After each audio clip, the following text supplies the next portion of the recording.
观众朋友你好，我是郭国正，欢迎收看今日新历8月25公视台语台下晡新闻。咱先来关心香港查出全世界头一桩中福染着武汉肺炎的案件，但是中部长早起是望讲台讲话行医实验的结果，就要说明详细。高雄市陈其迈市长陪伴行政院苏贞昌院长视察坚定渔港，苏院长也宣布会投资50亿协助渔港转型。昨中到菲律宾南部连续发生2桩恐怖攻击的爆炸案，造成15个人死亡，尚无70个人受伤。观众朋友，咱先来关心香港大学研究进程，要去为着武汉肺炎复原了后，7月里煞搁再染病患者，发觉讲2摆治病病毒无真相像，患者的抗体才当4月里就消失，煞无再条发挥作用。总共这也是全世界头一桩确实查出中国感染武汉肺炎的案件，可见日后就算过去要治病复原，可能嘛同款都要注意防下。香港大学教授袁国勇研究团队针对一个2届去获到的男性做病毒样本基因排序的检测，发现这个男性3月底确诊，7个月阁去获到2届的病毒株是属于无共基因的分支。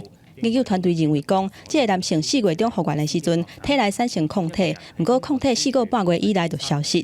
进前的研究普遍认为讲，若为着复原了后，就袂阁受到感染。不过，这个病例证明免疫力敢若会维持一段时间，复去了后，也是有可能会受到感染。这嘛是全球第一个有文献记录的个案。因为安尼，武汉肺炎有可能会变做一般的感冒，长期存在。就算是复原的人，未来嘛有需要注疫苗。也若香港按算9月份展开全面免费普遍体检，要找出无症状的感染者。不过有人质疑讲，是安怎会当排队检测，却袂当排队投票？香港特首林郑月娥表示，2项代志之间有真侪无共款的所在。As far as the universal community testing is concerned, we are not cramming it into a single day. We have allowed ourselves up to 2 weeks to invite members of the community to come forward for the testing.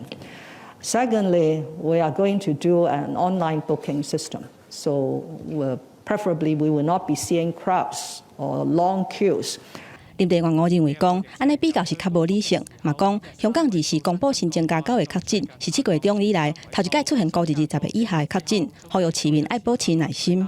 今日稍後咧，我哋會公布最新一輪嘅社交距離措施嘅決定係點樣嘅。林鄭月娥嘛強調講，普遍體檢是100%自願性的，檢測沒有任何的條件或者是效果，甲放零和自零之間並無關聯，只是為了要找出無症狀的感染者，讓香港早日恢復經濟。記者綜合報道。咱再來講，彰化縣衛生局和台大公共衛生學院合作，針對縣內1萬人抽血驗武漢肺炎抗體報告，本地是今仔日要公布。早起衛生福利部陳時中部長嘛開聲問講，台大這邊就要出來講詳細，唔通含珠不吐。另外講到歐洲的切共和國，國會議長一家人下禮拜就要來到地，但部長嘛講，防疫的工作咱攏準備好了。原本拜二要公布的彰化县卫生局1萬人血清抗體報告，煞臨時凍點。負責調查研究的前台大公衛學院院長詹中權表示，是因為行政作業審查未赴，才延後公布。針對這點，衛福部長陳時中表示，有收到台大公衛學院部分的報告，不過指揮中心未當代表第三者來說明，而且佫一再強調講，希望研究者會當對外講互清楚，唔通啥物攏無講。前端已經引發社會很多的討論跟爭議，那反而現在來蓋牌，讓社會更多的爭議跟討論，那是沒有必要的。另外，香港傳出有民眾在半年以來2屆去為着武漢肺炎，加做全球頭一個文獻個案。有專家認為講，新冠病毒已經流感化。流感怎麼樣做一些防疫？那相關的疫苗怎麼樣施打？都有一些既有的經驗。不過我們只是說有這樣的可能性。那當然各種可能性也在我們這樣一個模擬的範圍之內。若後禮拜一期參訪團就要來台灣，但市長強調講，所有防疫都已經準備好勢。每一個動線我們都有去檢查過了，那每一個人員相關的訓練跟怎麼樣的一個動線的分離，那這個我們都相當的在意，所以也不斷的在演練。但市長強調講，希望血清報告這個爭議趕緊結束。防疫期間還有真濟工課愛做，每一件代志攏是挑戰。衛福部的代志真濟，有一寡政策還需要真濟部會合作。爭議若持續傷久，對大家攏無好。記者綜合報道。上届新的消息来甲观众朋友报告，中央流行疫情指挥中心的记者会说明讲，中国上海新增加一宗对台湾带病入境的病例，患者是70几岁的负责人。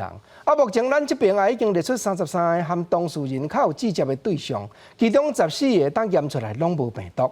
咱等下来听指挥中心曾仁祥发言人上届新的说明。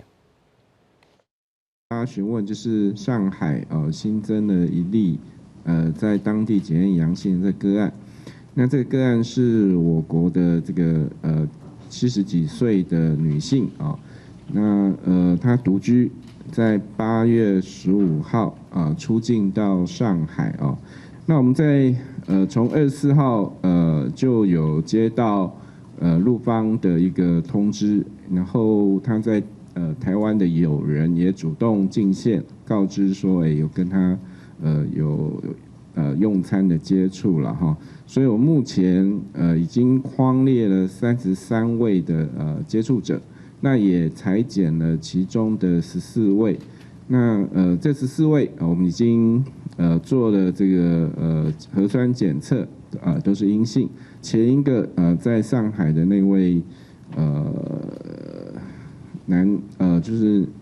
男性的这个检验阳性的部分，那只有17号是阳性，那15、16跟18、19都阴性，所以后来8月21号，他其实已经经过他们的专家会议就解除隔离出院了，所以他们8月25号上午是出院了。来讲政治的消息，今年咱已经伫外国连续新增加3大外交人员的代表处甲办事处。一来是非洲索马利兰这国的代表处已经开幕，搁有就是住在美国关岛的办事处，明年也要搁再重新运转。早起外交部搁宣布讲，法国南部的大都市 Aix-en-Provence， 咱嘛会去遐设办事处了。考量台湾与法国在经贸、科技、文化以及教育等领域合作交流的不断深化，经过妥善研议的结果，我国政府将在法国南部的埃克斯普罗旺斯市设立驻普罗旺斯台北办事处，各项的筹备作业正进行当中。外交部这边表示讲，咱国和法国协商讨论了后，决定要新设这大办事处，通来拓展两国的观光文化交流。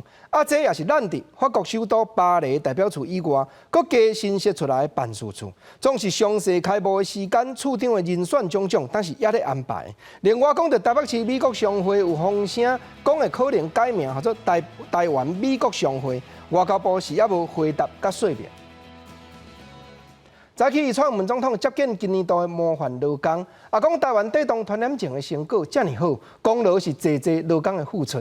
政府未来会搁出较侪力来顾全劳工的权益。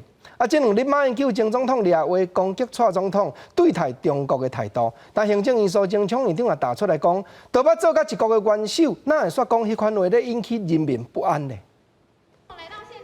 总统蔡英文接近109年度全国模范劳工阁有家属，伊指出今年的疫情严重，但是嘛因为台湾的防疫有成果，才会当有集会活动。这一切拢爱感谢各界劳工的付出。蔡英文强调，政府会投入更加侪资源，透过法规和政策来提升甲保障劳工的权益，像是今年元旦实施的劳动事件法，阁有调升基本工资。那未来透过订定最低工资法，可以让审议机制跟调整指标都能够更制度化，也让调整的机制更稳定、更明确。不过，这几天蔡英文甲前总统马英九因为九二共识，也有国家主权路线的看法，互相伫呛声。毋但副总统赖清德加入伫战局，批评马英九这座行侠比战争更加恐怖。到高雄出席行政的行政长苏贞昌嘛斗呛声马英九。当过最大官，领最高的薪水。现在还受人民礼遇，却没有半句责备，反而还来讲什么首战集中战，台湾不安全，让人民不安，实在很对不起台湾人民给他的善意跟厚待。看到两个总统咧互相呛声，2008年捌做马英九总统竞选总部发言人的蔡诗萍真感慨，伊表示马英九实在无必要跳到第一线，佮认为乐龄总统伫争议的问题上有伤侪表态，会互伊失去关注。所以我一直很希望台湾能够建立卸任总统，就对于政局呢，其实保持一个高度，不要太介入。这样的话，你在关键时刻讲话，你就有前国家元首的分量了。马英九即期为9月强势辩护，但蔡诗萍煞认为马英九管伤侪政治现实，佮要伊伤侪家己的主张互时代替换。伊呼吁各号国民党的接班团队家己去找出主流民意。对蔡诗萍的建议，马英九办公室无回应。记者综合报道。行政院苏贞昌院长早起是去到高雄，由高雄市陈其迈市长陪伴去视察前镇渔港。苏院长也宣布，国内投资50亿，落去结合观光产业，协助渔港转型。另外讲到经济部投资审议会认定讲经营网络买卖淘宝台湾这间公司是中国资金。苏院长也讲一定支持这项裁决严格把守。穿白靴子，高雄市长陈其迈上任的第2天，也是甲抢比例咧拼市政。透早陪行政院长苏贞昌视察高雄前镇渔港，也若苏院长嘛送大礼来，行政院农委会按算投入50亿，除了甲较旧的设备换新，嘛会结合观光，协助渔港转型。要特别感谢苏院长，就是我们每次来考察我们的渔获是不是符合ASAP的标准，或者是交通动线、渔民整体的产销用等等相关的这个作业，都必须能够做一个革命性的一些改变。陈其迈表示，前镇渔港休的船是全台湾档级上大、掠鱼仔的量上济的远洋渔港。这个港起到大已经50年，不过因为已经无法度满足现代渔港的需求，因为安尼渔港一定要改建。咱若针对经济部投审会认定讲，台湾淘宝是中资，采发新台票41万，限制半年内爱撤资或者是改籍。苏贞昌表示，政府会严格阻挡中资透过各种名义来台湾。经济部对于相关这一方面的做法，行政院都支持，不会让有中资却以取巧的方式煽转市场，好像政府都没得管。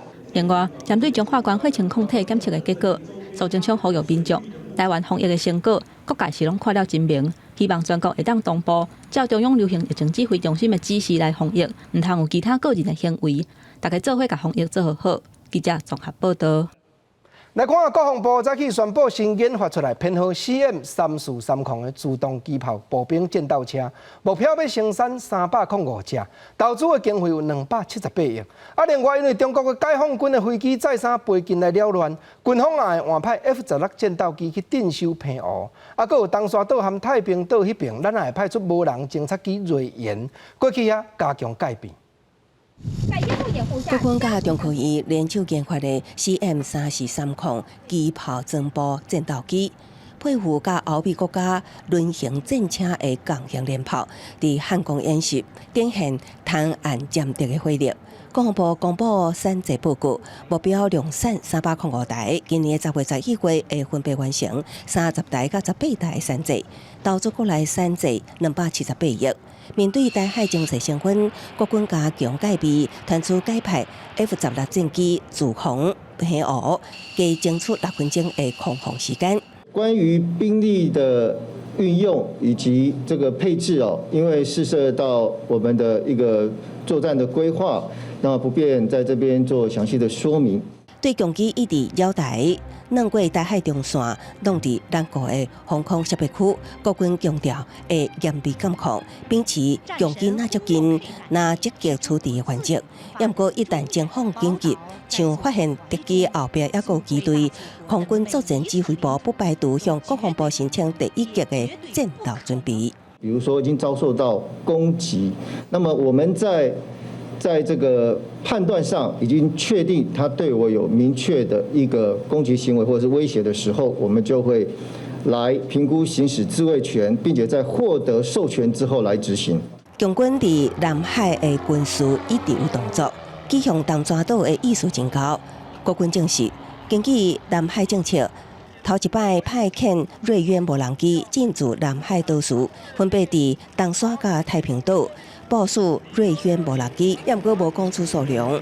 瑞渊会当即时掌握4颗位的海空域，进行目标监测定位。另外，中国电子伫各海域展开大规模军演，范围遍布渤海、黄海、东海。对此，国军强调，无相关冲突援助，针对相关军事威胁，拢有监控掌握。记者综合报道。下晡上较新的消息来讲，全国工业总会发表今年度的白皮书，针对政府提出67项议题、200项建言，内容包含要改善投资环境、改变能源政策种种。政人嘛讲到行政院第3批的纾困预算，真正用到这企业手头可能才剩800亿尔，无定要搁有第4批的纾困，制造业才有才调渡过难关。受到疫情的影响，国内制造业的营收是减真济，连续6季负成长。全国工业总会今年各一届提出白皮书来对政府建言，总共67个议题、200项建议，包括改善投资环境、能源政策等等。在全球需求快速萎缩下，对台湾制造业及就业所带来的严重冲击的影响，政府应谨慎面对，兼顾防疫与经济发展，持续营运，让台湾度过危机。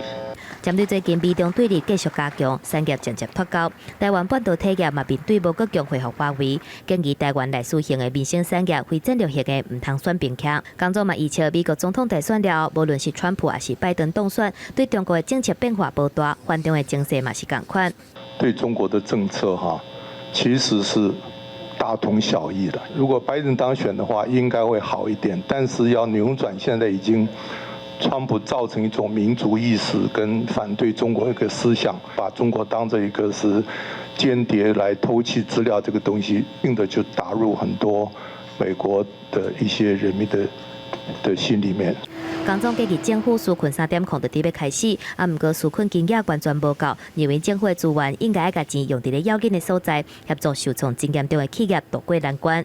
所以我们是认为800多亿的金额可能还是不足，也有人希望能够是不是要有纾困4.0。另外，针对最近公布的电源不足时期限制用电办法，来自去政治、经济、战争、天灾因素，代表讲国内有能源不足的问题。工总建议国家能源配比政策应该搁调整，用电大户负担10%列宁再生能源的政策嘛，应该要有配套的措施。记者综合报道。头家人讲完，咱换来讲劳工。早起台大病院的企业工会一阵护理师出面指控讲，院方咧管理甲因施压力，明明工课都做了超过时间，阁袂当报加班。总是病院这边也有回答讲，都拢有咧含工会固定期间开会协商，也无接到对方反映有这款情形。当然，咱嘛会赶紧请护理部门去理清详细。摕字卡来立法院抗议，台大病院企业工会指控院方剥削护理师，毋拿超时做工课，阁互禁止报加班。工会伫咧接到真侪件投诉了后，进行问卷调查，发现讲超过一半的护理师，逐礼拜都有2届以上超时做工课，逐礼拜一届超时的占比有16%，毋过报加班去互调的状况，说有要甲落成。同仁申报加班一直被阻挡，所以并没有办法真的成功的申报加班，到最后只能被迫于选择非执行公务，也就是所谓的打假卡。这月份将打赌台大理解社团的护理师表示，即马已经改用线顶拍卡系统，毋过有人封闭拍假卡的行为，伫咧系统宣讲家己是因为叔叔才晚下班的状况是真普遍。针对这件代志，台大病院回应讲，前一日院方才甲工会定期协商的会议，所完全无接到这项反映，已经请护理部来了解状况。初步调查并无压迫加班的状况，会就个案来一个一个查清楚。不是因为工作太忙，我们当然应该要去加人，应该给他加班。如果是因为他不太认真，我们当然督促他认真，这才是台大业必须管理的嘛。因为如果我们每个加班都通过，或是都没有去审查，那认真工作人不是就吃亏了吗？说这一次的这个工会提出来的基层人员跟主管中间的这个不同的认知，那我想这个需要再进一步理解。那我们也希望说，目的其实是了解加班的原因是什么，然后能够从宽去处理加班的一个加班费的提供。根据了解，台大病院企业工会前一日已经向地方政府送出劳检，卫福部嘛表示，针对护理师加班的议题，希望劳资会当先协商，若是真正协商无成果，则可向劳动部来提出申诉。记者综合报道。来关心国际的消息，昨中昼菲律宾南部连续发生2件恐怖攻击的爆炸案，造成15个人死亡，尚无70个人受伤。虽然这当阵时也无倒一个组织出来担领这条带，不过政府当局也已经认定讲，犯案的组织就是已经犯行直长20几档，一个主张菲律宾南部的省份都要家己独立的极端组织。爆炸了后，现场几啊名士兵当场死亡，安全人员紧紧救起封锁线，也有民众惊甲走离开现场。菲律宾南部历时发生连环爆炸，造成100人死伤，受害者包括军警甲平民。当地早起10点55分，民达纳河自治区苏禄省首府河鲁市区，一台放伫军用卡车边的奥多巴被放炸弹引爆。无到1点钟了后，离大约100公尺远的银行前，阁有一个查某人以自杀炸弹方式攻击。菲律宾军方指出，事发当时拄好有士兵进行维安的任务，认为幕后凶手就是当地伊斯兰激进组织。This is in the southern Philippines, and Sulu is a stronghold of an Islamic insurgent group called Abu Sayyaf, who have affiliated themselves with Islamic State. 菲南有几个激进组织反省，其中上有名的就是包括1990年代成立的阿布萨耶夫。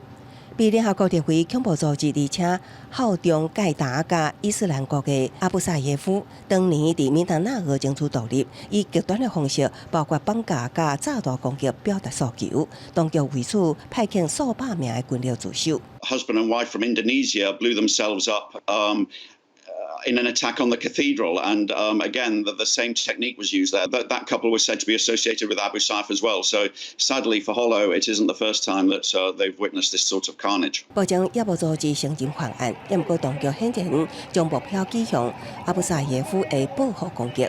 2礼拜前，警方才逮捕这个组织其中1名领袖。6月也捌发生离奇的军警对立，造成4名士兵死亡的事件。政府指出，开枪弹死士兵的警察，甲当时方追捕的阿布萨耶夫成员有血缘关系。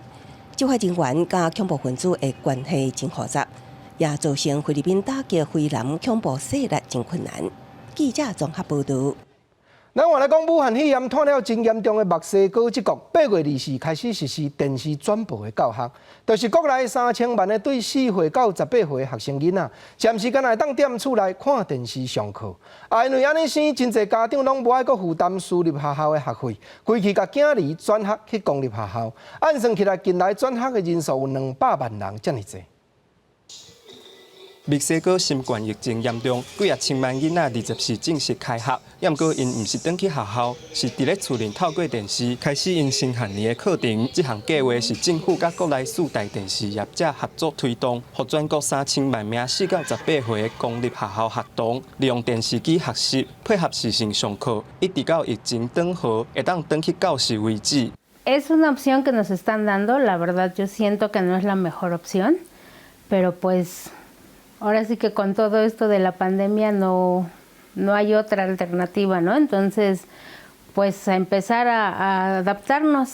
墨西哥的电视普及率达到94%，网络普及率敢若有70到80%，所以政府选择用电视来做远距离教学的主要管道。墨西哥因为新冠病毒死亡的人数已经突破6万人，是世界第3，敢若比美国甲巴西较少。自3月开始就停止面对面的教学课程。No extraño la escuela, me gustan mis clases virtuales en mi casa porque interactúo con mis amigos. Bueno, veo a mis amigos y ahí interactúo con las maestras. 因为无面对面的教学，足侪家长无愿意搁付私立学校足悬的学费，拢甲囡仔转学到公立学校，使着原本人就已经超磅的公立学校系统负担搁较重。根据路透社取得的资料，这学童人数将近有200万人。记者林浩如整理报道。倒转来关心国内交通方面的消息，台中市的捷运建设8月初7就已经完成初步的会勘，专家也有列出8项需要改善的事项。经过市府检验通过了后，昨夜报请交通部要落去行理勘的程序，总共若无重大的缺失，按算年底就会当通车。另外，市府嘛讲每一站咧号名，也会尽量尊重在庄者的地方民意的主张。台中市长罗秀燕7月初带市议员做伙体验捷运绿线，对外表示要拼年底通车。8月初7，台中捷运完成初步勘查，有8个缺失，10天内完成复验。这个月24，已经正式向交通部申请勘查。报履勘的部分的文件送到交通部去，那后续我们当然希望交通部赶快紧速来召开履勘的这相关的会议。这个初勘的8项意见，都是一些像是一些这个轨道环境的改善啊，某些的这些电缆线的防护措施给它加强，或是甚至在场站的出入口的平整度加强。针对18个站名的部分，除了主基线的站名有小可调整，亲像高铁台中站、市政府站、甲水安宫站，为着要较有辨识度。避免较会互人混唔对去，嘛顺应民意，做伙考虑来做调整。其中水安宫站就经过3届的改名，在地人听到这款的消息是感觉真欢喜。针对这站名的部分，微调了7个站比较有特色性的这些站名。那原则上，我们当然就尊重，尽量的能在地方满足的条件之下来做一些微调。你既然挡到我们的庙之前的协调会也是说水安宫站，你要改的话，就希望它改为水安宫站，所以我们才有这次的联署活动，满场欢呼啊！因为这是符合地方的民意啦。水安宫站伫南屯区高经理地方表示，3天就签好1万份的联署书，显示当地是真要意改站名这件代志。嘛，期待捷运通车了后，会当配合正做行销台中景点的特色之一。台中捷运绿线有16.71公里长。台中市交通局表示，营运了后，财务压力随着会来，已经开始规划会当互相直接的交通路线，来提高交通的效益。记者综合报道。讲到交通，台东县警察局为着要顾全车路口行人的安全，对新历9月初一开始，嘛会加强落去处理汽车、机车无要礼让过路人优先，这款危险佮违反交通规定的情形，相当的处分7200块的罚金。你是啊，视线真好，有2人拄要经过台东市中山路甲新生路的斑马线，突然有一台红色轿车倒弯，就弄到穿红衫的妇人倒伫涂骹爬袂起来。另外一个事件是发生伫暗时，一对母仔囝已经经过一半的斑马线，一台正弯的汽车无减速通行，查某囡仔闪袂符合汽车弄到。台东县警察交通局路口行人被弄事故，自去年到今年6月已经发生900件，造成164人受伤，已经威胁行人的生命安全。在路口的时候，一些车辆它的一个转向的行为，还有它为礼让行人，然后所造成的一些交通事故。像以前都会教说，过马路要赶快要用跑的啊，我就觉得行人也要自己要改变啊。台东县警察局为了避免类似的行人被弄的事故一再发生，9月初一起，要伫市区各大路口加强处理汽机车无让行人的行为，会当罚1000至到3000的罚款。特别是无让视障行人过马路，相关会当罚7000至。视障行人，还有一些有带导盲犬的一些视障朋友在穿越道路的时候，一定要去礼让。真的行人比较安全就还是会注意一下，对啊，因为自己有在开车，知道有时候还是会有死角。环境局强调，汽机车通过斑马线应该保持甲行人3公尺的距离，让行人优先通过。9月初一起，违规被路口的监视器录到，也是被警方查落来，都会开罚。记者综合报道。同款甲东部有牵连的消息，来讲捌做过宜兰大学建筑与影像规划研究所所长的谢丰仁教授，因为牵涉业务侵占这个罪名，今年5月已经判刑确定。早起到宜兰大学的学生去教育部订正讲，无论建筑系本身，也是工学系这个教师评审委员会，拢已经决议解除聘请谢教授。结果到学校去看，却拢无动静，分明这就是官官相护。犯罪教师，犯罪教师，退出一大，退出一大。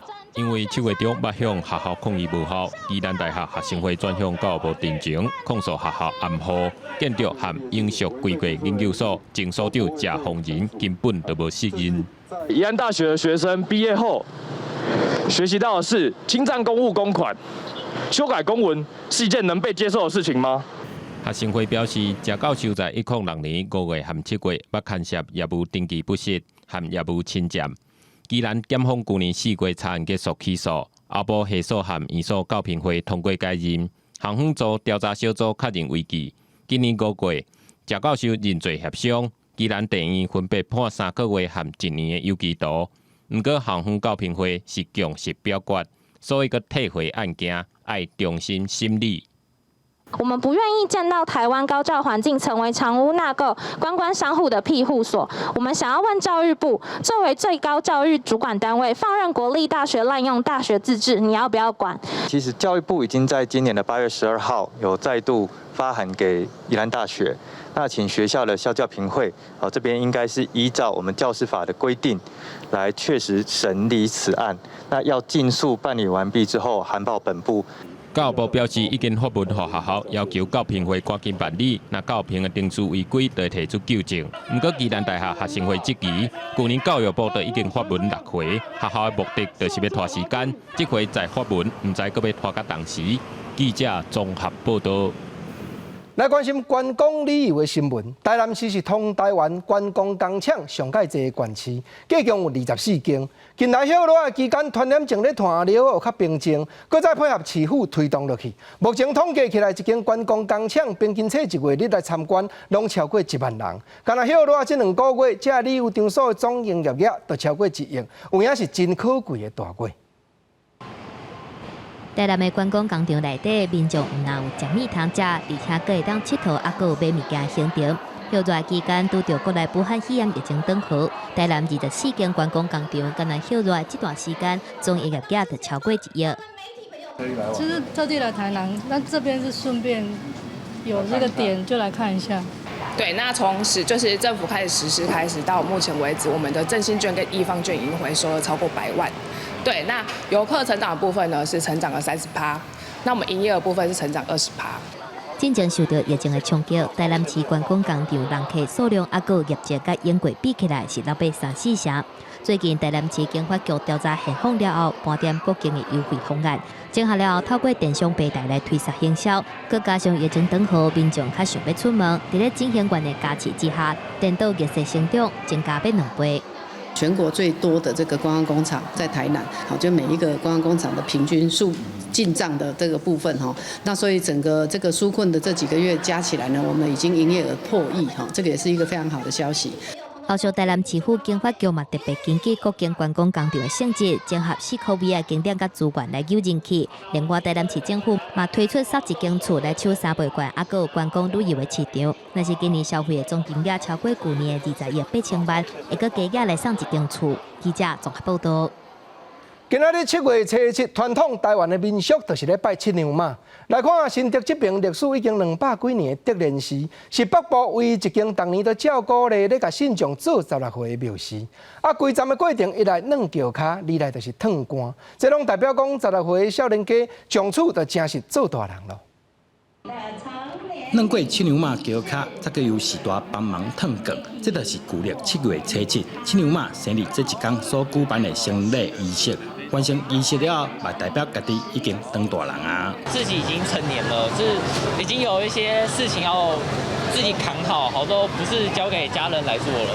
对我们的意义就是要学会为自己负责任，然后很多事情我们都要会自己去做选择，然后去承担那之后的后果。今年因为疫情影响，主办单位要求参加的人一定要挂着喙罨。另外，在软脚脚的时阵，嘛有一个规定，袂使为后壁看，一定要向前看。这代表前途就在头前，要勇敢向前行。基础是14岁以下占了18%的孩子，所以在这样的一个过程里面，用这样子的一个宗教生活跟文化，告诉孩子们，这个成年礼是对自己的青春负责，而且接下来对自己的人生负责。这是满16岁的人嫩给他过来当大人。那等这个仪式结束之后，那除了还没未满16岁的从1岁到15岁的一样都可以来嫩给他祈求亲娘妈来保佑这样。有200万年历史的新竹德莲寺，当年所举办的成年礼活动，拢起码就1000人来参加，场面是相当热闹。这摆是北台湾唯一有做16仪式的庙宇。记者刘君豪新竹报道。同款来讲，观光游览的场所，历史世界大战迄时，日本总督伫虎尾遮建设起来招待贵宾这间涌翠阁，如今是婚林关锁定的古迹。2017年，就由台湾艺术发展协会这个团体冒去对外经营，本地是契约4档。不过今年正月，官府发觉现场管理有欠点，但决定对9月起就要提早结束委托。总是台湾艺术管理协会这边嘛表示讲，这是咧甲因行政欺压。透早去好买用水果，经营团队的人员无用咧扣外围的粪扫，用水果是分林县县定古迹。经过整修完工了后，106年对外招租，由台湾艺术发展协会签4年的契约。不过最近去互云林县政府文化观光处认为管理了无好，所以会伫今年9月份提早结束这个契约。他借口审查，当然你要秉持专业跟合理的行政程序。好，那他借口我们明明有改善，即使他的审查极度的不合理，我们也有改善了。好，他借口我们没改善。然后找一条合约的细节说，那你2次没改善，所以终止契约。协会表示，从107年云林县政党轮替了后，文化观光处几啊届针对协会营运用水果提出意见，后来佫以好买镇公所要求要甲收到转来做理由，通知因110年2月份到期了后，都无要佫继续拍契约。针对这点，文管处表示，县府以古迹管理依法办法评价，针对协会伫古迹内底放酒桶、地书酒楼出来生菇。还佫有头前订草是发甲甜，互因3个月的时间改善，所拢无效果。这个过程里面，那第一次其实他们是在我们的期限里面是没有做恢复。那我们又另外再给2次的一个机会，那请他们限期改善。那在7月13我们过去看的时候，发现就是说像它酒桶的部分溢流还是蛮明显，而且就是也有新增有一些地方有摆设酒桶。文管处表示，古迹是属于公共财，为着要让县民会当享受到更较好的空间，去年针对县内有形文化资产提出评价甲方式，鼓励或者是奖励做了袂歹的经营团队。不过嘛，发现用水果经营团队管理维护了无好，经过几啊届的劝导拢无效，才会结束契约，绝对毋是行政霸凌。记者综合报道。咱再来讲，2018年桃园市敬平公司火烧，牺牲伫咧现场一个消防员李汉林，因第2后生李正廷，有缘同款也要行上消防这条路。今年度李正廷考到警察专科学校的消防安全科，伊的老母甲阿嬷讲实在是真唔甘，只有望伊别日出勤救人的事，也着要兼顾家己的平安。路北头参加警专的新生训练，91年厝的李正廷是桃园敬平大火殉职消防员李汉瑞的第2后生。为国校就想要甲因老爸同款，成做一个消防员。虽然因老爸伫咧敬平火场失去性命，不过也是无法度阻挡伊想要做一个消防员的志向。我是从学测完之后，大家可能都有大学了，然后我还是继续看我要准备警专的书。可能就是爸爸就是放心，我会完成这2年的学业，然后完成消防的训练，成为一名消防员。陪伴伫咧遗婚书边的阿嬷甲妈妈，拢忍着悲伤，支持李正廷的选择。不过火场是出生入死，家属也是无法度甲惊吓的感觉放袂记。最放心不下的，也是就是他们的安全啊。正廷啊，考消防我是较安心啦，较安心讲，毋过想讲因老爸啊安尼。尾啊，我嘛是家己小可后悔。我讲为什么我会叫你去考消防的？伊讲无要紧啦，我要完成阮爸爸的愿望，救人是咱的义务啦。发生代志这是意外的，我嘛是足艰苦的。李正廷的阿兄今年才为警专毕业，已经通过4等警察的特考，等待分发。大伯李良潭嘛，伫咧桃园市消防局食头路。阿公是退休的消防员，会当讲是警校世家。不过敬平大火发生了后，引发真侪制度性问题的争议。2019年10月底，总算修正消防法，把消防员的退避权入法。所以家属嘛希望讲，未来这2兄弟啊，伫咧出勤的时阵，嘛会晓保护家己。记者综合报道。同款甲教育有牵连的新闻，下礼拜就要开学。不过，当有袂少家长咧反映讲，伊有囡仔甲儿童的喙炎，近来是真恶买。指挥中心当嘛讲，家长会当趁8月24到26这3天去登记，紧接8月31就通摕到喙炎咯。另外教育部嘛宣布讲，开放本地伫台湾读大学遐的外国学生甲中国学生，拢会当入境来台湾，按算人数1万人。因为目前国内大专以后境外学卫生入境的次数甲检疫的情形正好，教育部伫咧24日宣布，自即马开始开放19个国家或者是地区以外新生，一个中国大陆籍的学位生来台湾。这边开放估计有1万位境外学位生会当申请入境，其中中国籍学生5000人。经过我们从6月17号这样一路几波开放下来，这一波开放大概是所有在台湾的修读学位的境外生，不管你是应届毕业还是在学还是实习生，都可以申请来台湾就学，都可以申请过来。教育部讲，伫开放了后，未来2-3个月平均每天有几600位学生入境。不过，大专以后短期的研修生、交换生这寡非学位生身份的学生，也有需要看各大学检疫情形，并且透过跨部会讨论慢慢开放。全国的中小学后礼拜要开学，有家长遭几落间药房拢买无囡仔的喙炎。指挥中心讲，囡仔的喙炎是有够济，自24开始登记。8岁以下的幼幼跟小童口罩的话，目前只有在超商的机台或者是eMask 系统有实名制来预购。那这3天8月24到26号这3天，刚好就是要预购开学周8月31号开始的这个实名制口罩，所以请家长务必把握这个机会。细汉囡仔的喙炎产量有限，目前就要登记有过。那有过成功，上紧8月30日会当领到。要若是6岁到12岁囡仔的喙炎，药房甲卫生所拢有卖。家长只要摕囡仔的健保卡去药房，拢会当买到。记者综合报道。来讲，全世界出名针对食食伫咧评鉴的米其林指南，今年都伫台中这边推荐3间1粒星，甲2间2粒星的餐厅。另外嘛有推荐大面筋甲肉丸这的担头。学者嘛分析讲，食食的评鉴推荐甲对台中来，这也通互地方提高国际上的名声。面伫咧鼎内底咧滚，烤起来了后，也一点仔红葱头，是香胖胖。即晚台中第一位大面羹是台中人生活的基地。袂少人从细汉食到大汉，即马受到米其林的推荐，真侪人拢特别过来食一个。有时候东西就吃一个记忆，一个回忆吧就是台中特有的名产，因为台中还有就是大家都喜欢吃大面羹，很奇妙。店面才打营业，倒来袂少人客。除了大面羹，配煮甲酥的豆腐甲糋肉，这几套是上受欢迎的。第2代头家娘讲。大面羹因为有掺会当食的羹，所以煮起来自然会高高。嘛因为安尼，成做台中代表的食食之一。它是比较代表台中，因为你外县市吃不到的话，只有台中市有嘛。大家可能来台中的话，就想说先试试这个味道，别的地方吃不到的味道啊。头家娘讲，这间店已经做要60年，收落来传互第3代。也若即届入选米其林的推荐，对因来讲是真大的肯定。另外，像台中第2市场的肉丸，嘛伫咧推荐的名单内底。学者表示，透过米其林的推荐，除了北部的都会区，嘛提供较侪消费的选择给民众。会把我们台湾很多很棒的在地文化、风土民情跟特色料理就可以推广出去。因为这个比较平民啊，平价每个人都可以吃得起啊。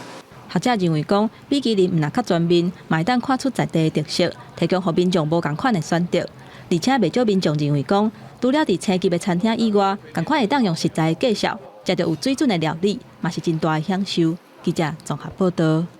咱来看花莲县的鲤鱼潭，变啊热天到，水质就变真歹。但花东唱国国家风景区管理处嘛特别放台湾本产的乌鲢仔鱼，才会食海草的鱼仔落去潭底，望讲用天然生物防治的步数改善水质。在鱼仔仔的货车，豆豆驶去鲤鱼潭的岸边，工作人员摕罐桶，甲乌鲢仔、罗汉鱼、甲脚池是细一点点台湾原生种的鱼仔，靠近水的温度了后，看倒入去湖内底，希望因会当平安大汉，协助甲水里的草蛇食掉。去年是选择放白鲢，那今年的话是选择放黑鲢，来去因为这些鱼种都有一个吃藻类，还有吃一些浮游动物的一些特性。花莲鲤鱼潭是封闭式的湖，加上民生的垃圾水直接排放，所以变若到热天，游泳化的情形真严重。去年开始出现大规模鱼仔死亡，严重影响到观光。不过，去年也放3000尾白鲢仔了后，水质敢若有改善。第1年是死了阿妈鱼，阿妈鱼死掉以后，第2年死吴国鱼，好，这个真的很严重。但是现在就水质，以今年来看啊，天气那么热哈，水质没有优氧，而且没有恶化哈，是很难得。不过鱼仔仔要是真有可能，互你鱼潭内底的大鱼仔食去，尤其是一寡外来鱼种，呼吁大家唔通乌白放生鱼仔落。现在的状况是非常的恶劣啦，就现在就说几乎都是无锅鱼跟珍珠石斑呐，那还有很多的。所以阿嬷鱼就是圆吻骨啦。李鱼潭工作站表示，去年放白鲢了后，水质恶化的情形有较缓和。以今年第二季检测的数据来看，卡尔森指数达到平庸。不过草洗的指标也是有超过标准，会当观察到放食草洗的鱼仔落去李鱼潭，会当改善油氧化的情形。记者综合报道。来讲，台中市外部的卫生所和亚洲大学合作设计出科技手机仔的课程，招募大学生要来教庄头一寡时代，按怎样用手机仔内底的软体，一来这老辈就通食较老学较老，二来嘛通和一寡少年家会当搁较亲近的。相片翕落，人乃变做土啊！原来是阿嬷咧学耍手机仔的软体。台中市外部区的卫生所甲亚洲大学做伙合作，推出甲长辈使用手机仔的课程，老大人拢感觉真心熟。很有趣，对，因为之前都不会。对啊。讲真趣味。啥那种？因为阮老岁人都袂晓，啊，定看囡仔咧摕手机仔摕拢唔放，拢定甲骂，讲目睭爱顾。结果阮今日家算了，嘛，真趣味。为着互长辈对时行，这个课程嘛邀请亚洲大学的学生做讲师。学生表示，真欢喜看到老大人挑战新的事物。教长辈他们使用手机一些拍照功能，然后修图，其实还蛮开心的啊，就是看到他们愿意继续来跟我们一起上这种3C 的课程。那接触他们以往没有接触过的东西。年轻人沟通的时候，他需要用到很多的一个科技部分。那我们希望借由这样子的一个学习，来带动他们跟家里的一个互动。这个课程唔但通学新的物件，也会当和少年辈距离又较近，生活嘛更较精彩。记者综合报道。台中公园来讲森林馆环球科技大学内底有一个得着脑性麻痹这款病症的赵同学，虽然行动比别人较不便，不过伊认真向上。一年当伫学校图书馆所借的册，竟然有3400几本，当也正做是环球科技大学阅读模范的代表。为着鼓励学生有阅读的好习惯，森林环球科大图书馆为2014年开始举办阅读奖学金，鼓励学生借册，摕到第一名好成绩的学生也身份真特别。我们来自于就是环球科技大学的视觉传达设计系，现在是大3升大4。我们来自这里，已经学习借用了这个图书馆，我们学习认知的非常的丰富，认识了非常的很多的字。那看到这样的同学能够虽然身体有很多的障碍，但是他也很努力来认真的借阅来求知欲这是我们感到非常非常高兴的。这位同学虽然有脑性麻痹，行动无方便，就连甲人沟通拢真困难，但是伊真爱阅读，只要有时间就会来图书馆。环球科大嘛表示，学校图书馆有多元的图书资源，希望透过阅读培养学生思考加创造力。就是从书中里面他去找到很多的疑问或者是一些答案的话呢，对于他日后呢在这个学习上呢，可能都有非常好的一个创造力或是思考力。那所以我们是不断的一直就是能够提供奖学金来，就是希望学生能够不断的来阅读。然后为什么会喜欢来图书馆？因为图书馆这里的藏书量非常丰富，上面4楼还设有研究小间，我们可以借书之后就上去阅读，然后在阅读的同时，也可以复习我们当天的课业。有丰富的册本、独立的阅读空间，提供学生无同的需求，嘛毋望透过阅读，互囡仔会当培养独立的思考，充实家己，扩展视野。记者综合报道。咱换来看苗栗一个到档已经办到第10档的农村体验营队，今年度主办的是万里沿海风这个团体，大学生来这学政治，佮互相探讨农村的发展。这阵同学过来去到各地头调查乡村现部的实情，望讲找出未来一条新的路途。咱要过看韩视频，有无？农民一步一步甲学生囡仔要顾限制，安怎用领导来督点，手势方向甲脚步拢爱互相配合。就割起来的难度上来说，我很怕割坏它。进产这件代志，唔是阮所想的安尼简单着。看下的是规个市场、规个政府的建设。各地大学生趁休热期间来到苗栗湾里，和在地农民交流。农友林清金做是一世人，伊想到讲庄头内底干那两个少年人回来咧做田，心内嘛真感慨。即马做田是拢老的咧做啦，你也有少年仔转来做，那有人甲看，好啊规划，应该袂输外口食头路啦。下文农村风调营队鼓励少年人到台湾的各地头来做田野调查，已经办第10档。今年由湾里县海丰主办，时间课程安排甲满，对农业政策到农村实际状况拢总有。有学员去年参加过，今年阁转来斗骹手。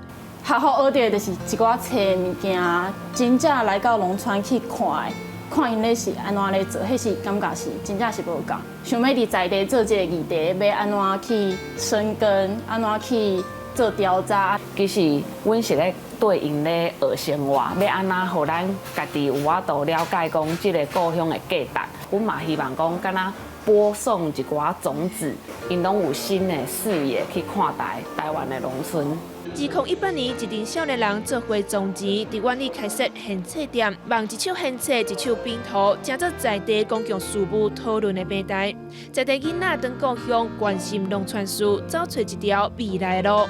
记者由郑张玉水苗栗报道。咱再来看一阵用心看顾母语的家长，带因的囡仔同齐混一个共学团，做伙讲台湾话、唱台湾歌，互相做伴。因嘛伫咧甲母语找源头的过程中，发现咱台湾话内底的文化，嘛望讲经过语言的力量，甲土地的感情代代传落去。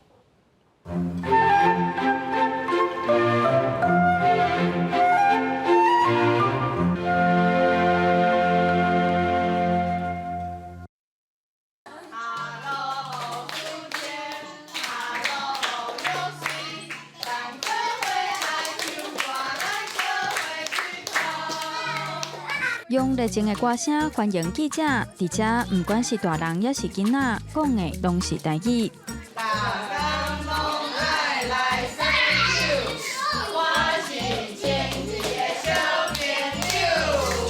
俗语讲，囡仔七岁八白教发家，其实语言的发展嘛是有一定的过程。细汉时，父母用什么语言和囡仔沟通，就是所谓的母语。因为我想我的台语就好，我就希望我的囡仔嘛会晓讲台语，所以为爸讲，伊可能还袂开始会晓讲，啊，不过就是甲伊讲，一直讲，伊就拢会晓听，开始会晓听，会晓讲安尼。要将家己熟悉母语传予囡仔，嘛有家长是听到对国外转来朋友，因的囡仔台语真认同，才开始注重。我英语无啥认同，我想讲我要甲囡仔安怎甲伊对话安尼，啊结果伊煞甲我讲台语。不过，行出厝外，却无偌济讲台语的机会，所以才会台语妈妈伫网络成立共学团，逐礼拜办甲台语相关的活动。就是阮有亲戚朋友嘛，是拢会有这个烦恼啦。亲像阮囡仔阿嬷，伊就会讲，安尼去学校，那和朋友讲话，朋友听无要安怎安尼。所以一般来讲，第一语言跟第二语言是不会互相影响的。第一语言的稳定性会帮助我们去学习第二语言，这是一个很重要的观念。阮家己拢有观察，就是囡仔其实伫台湾，你和伊讲母语，伊一定会晓华语，就是伊一定会变做双语囡仔。语言必须爱有对话互动，才有法度学会晓。兴趣嘛是学习的重要因素。尤其厝内时代，加甲囡仔讲台语，对时势来讲，就是加一摆学习的机会。共学团拍拼营造友善的台语环境，嘛要邀请大家做伙行台语的路。记者杨淑晴、张学水台北报道。咱原来讲法国料理内底有一出真出名的鹅肝，口味是真好。不过，当有一支法国饲鹅影片流传出来，原来养饲的场所环境是相当歹。但法国农业部嘛宣布讲，迄间逼出内情的饲鹅场即时就要停止经营。地方政府嘛开始调查详细的内情咯。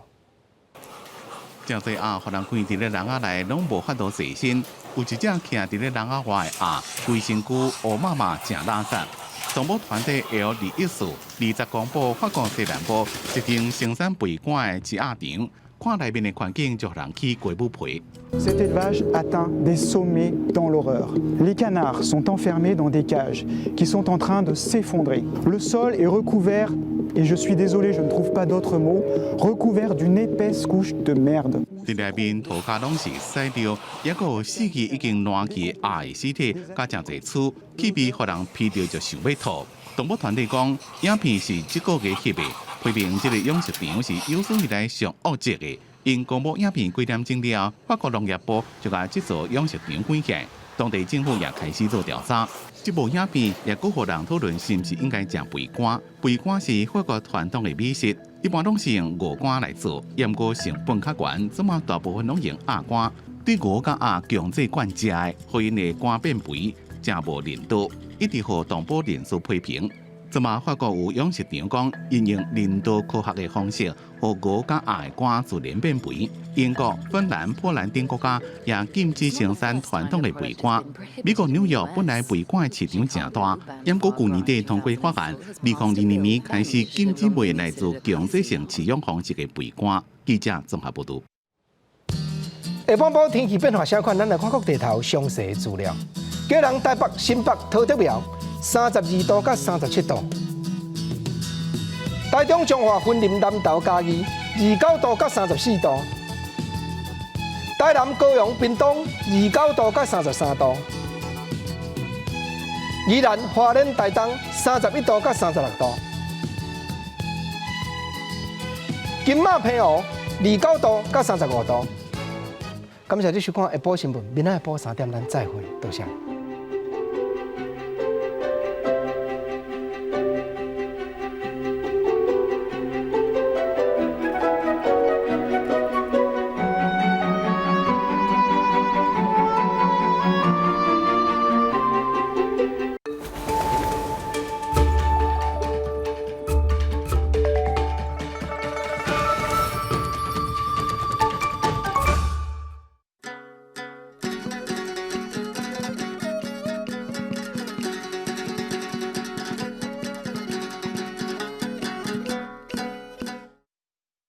大家讲一句台语有意思。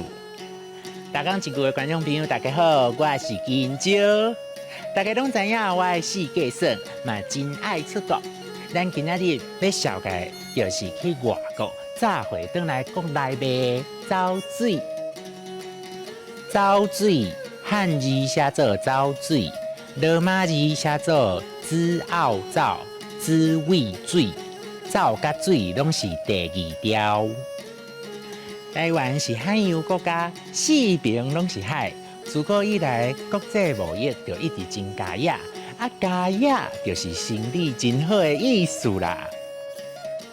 走水甲走私拢是甲货为外国，再入来国内卖。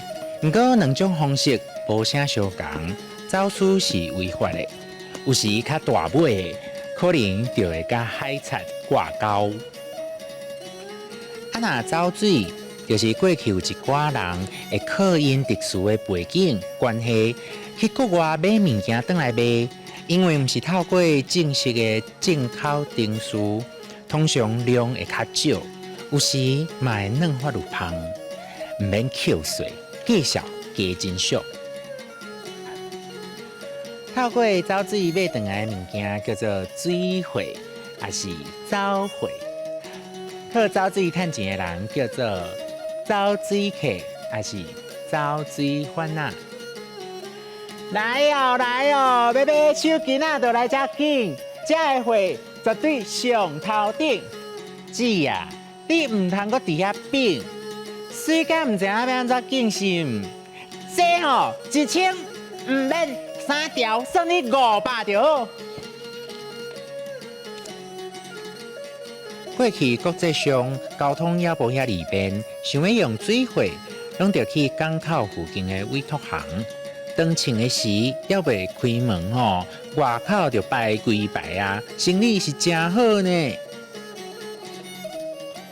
不过即马出国真方便，真侪人拢会家己走一抓，也是拜托拄好要出国的亲戚朋友，到炸物件转来，委托行就渐渐啊无人去交关啊。溜、走水、加野、走私、扣税、水货、走水客、委托行。那麻烦别人炸物件转来，一两行啊细项的就好，才袂互亲戚朋友吼更加皮皮喘哦。今仔日的大讲一句就讲到这，多谢观众朋友收看，咱后摆再会。喂，乌生，你敢是明仔载要出国哈？嘿，我要吼，麻烦你甲我买吼，香水、胃药啊、保养品、牛奶粉，还有吹风机，嘿，还有电视机、冰箱。